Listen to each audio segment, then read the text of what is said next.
tinignan ako, may mukha akong babae, pero tingnan nyo yung passport ko is nakalaga doon male. Yung reason ba't hindi ako nakapasok ng Dubai, hindi sa pananamit ko, hindi sa makeup ko, at hindi sa pag-iingay ko. Ang sabi sa akin ng officer na sinabi ko dito sa YT ko, sabi niya na it's because your identity do not match your passport.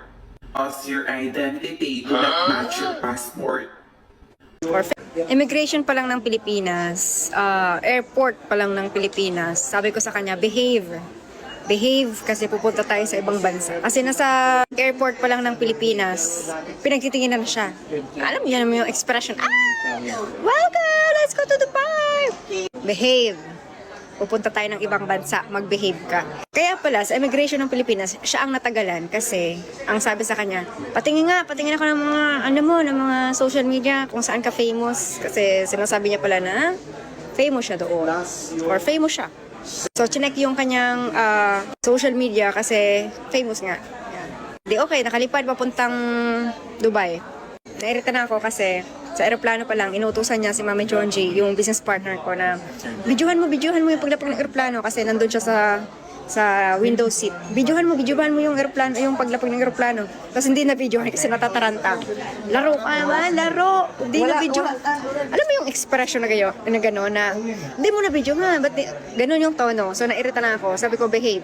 Paglabas ng aeroplano, bigla siyang lumakas ang boses.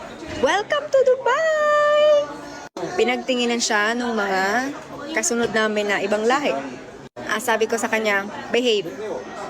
Nasa ibang bansa na tayo, behave ka. Pinagdidila ka. So, sa mga nakapunta ng Dubai, mahaba. Sasakay pa kami ng, nakuha ko na yung luggage. Sabi sa akin, naharang ng immigration. So, doon pa lang, sa linya, pinakadulong linya, naharang na ng immigration.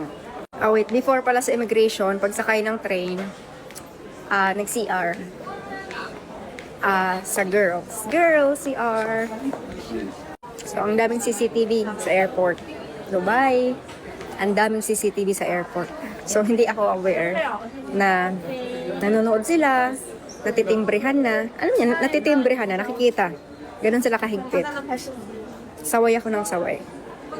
So, nakikita na yung galaw niya. Kaya before pa lang makarating sa immigration, hindi siya nakausap ng